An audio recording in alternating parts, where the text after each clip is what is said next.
Bersyukur dalam masa sukar.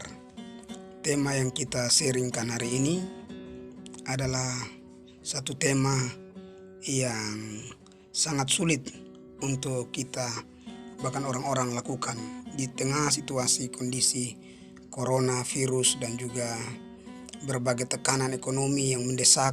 Sulit untuk orang bersyukur dalam masa sukar seperti ini. Tapi kita sebagai anak-anak Tuhan, inilah yang Tuhan mau, untuk kita bersyukur. Karena banyak sekali ayat-ayat firman yang mendukung supaya kita bersyukur. Kalau kita tahu kebenaran firman Tuhan, maka kita akan menjadi kuat. Saudara, satu firman andalan yang sering kali kita dengar dari kita masih sekolah minggu, Yohanes 3:16. Karena begitu besar kasih Allah akan dunia ini, sehingga ia telah mengaruniakan anaknya yang tunggal, supaya setiap orang yang percaya kepadanya tidak binasa, melainkan beroleh hidup yang kekal. Nah saudara, ini satu firman yang sangat luar biasa. Kasih Tuhan kepada kita, kasih Bapa kepada kita sangat besar. Oleh sebab itu jangan pernah ragu akan kasihnya yang besar di situasi seperti apapun. Karena kasih yang besar, dia mengirimkan anaknya yang tunggal. Kalau anaknya dia berikan bagi kita harus percaya. Sebagai orang Kristen, orang-orang percaya, kita harus tahu bahwa Tuhan sanggup untuk menolong setiap persoalan dan masalah kita.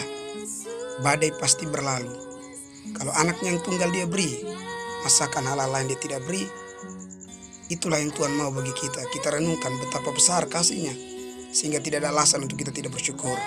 Firman Tuhan berkata kepada kita juga di dalam 1 Tesalonika 5 ayat 16-18, bersukacitalah senantiasa, tetaplah berdoa, mengucap syukurlah dalam segala hal, sebab itulah yang dikehendaki Allah di dalam Kristus Yesus bagi kamu.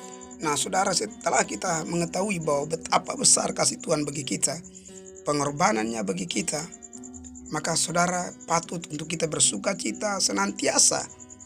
Lalu kita terus berdoa dan mengucap syukur dalam segala hal, dalam segala kondisi. Sebab mengucap syukur ini adalah kehendak Tuhan.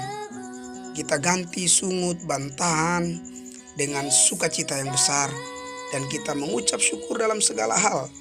Kita terus berdoa. Jadi saudara, yang Tuhan mau adalah kita mengucap syukur dalam segala hal. Karena ucapan syukur itu adalah kehendak Tuhan bagi kita. Ketika kita mengucap syukur, kita menyadari bahwa apa yang kita punya adalah Tuhan punya. Ketika kita mengucap syukur, kita menyadari bahwa tanpa Tuhan kita tidak bisa berbuat apa-apa. Abraham menyadari bahwa apa yang dia punya adalah milik Tuhan, maka dia rela mempersembahkan anaknya Ishak bagi Tuhan. Lalu saudara, Tuhan Yesus juga ketika murid-murid mereka kehabisan, roti mereka tidak punya, perbekalan mereka habis, Tuhan memberikan makan 5.000 orang. Tuhan mengangkat roti itu dan ikan itu, mengucap syukur, dan mujizat terjadi. Kita harus menyadari tanpa Tuhan kita tidak bisa berbuat apa-apa. Kita harus bersyukur, itu kehendak Tuhan. Oleh sebab itu Roma 11 ayat 36, setelah kita menyadari bahwa kita harus bersyukur karena kasih Tuhan yang besar, maka firman Tuhan berkata, sebab segala sesuatu adalah dari Dia dan oleh Dia dan kepada Dia, bagi Dialah kemuliaan sampai selama-lamanya. Tuhan mau kita merenungkan kasih Tuhan yang besar. Kita merenungkan perkara-perkara yang dari surga, sehingga di situ ada syukur, ada penyembahan. Kita tahu semua dari Tuhan, oleh Tuhan, dan untuk Tuhan segala kemuliaan. Kita ganti segala sungut bantahan dengan pujian, syukur, penyembahan kita kepada Tuhan. Di saat fokus kita kepada Tuhan, maka dengan sendirinya Tuhan mampu menyelesaikannya bagi kita. Ketika kita bersyukur, kita bersuka cita, mengucap syukur dalam segala hal, maka kita akan merasakan kekuatan baru, dan kita akan merasakan solusi, terobosan, dan jalan keluar. Oleh sebab itu jangan pernah berhenti mengucap syukur, jangan pernah berhenti berdoa, jangan pernah berhenti bersuka cita di tengah situasi sukar sulit ini. Tuhan Yesus Kristus memberkati kita senantiasa dalam setiap area kehidupan kita. Mari kita saling menguatkan satu dengan yang lain. Teman-teman kita, siapapun, ingatlah Tuhan Yesus ada bagi kita.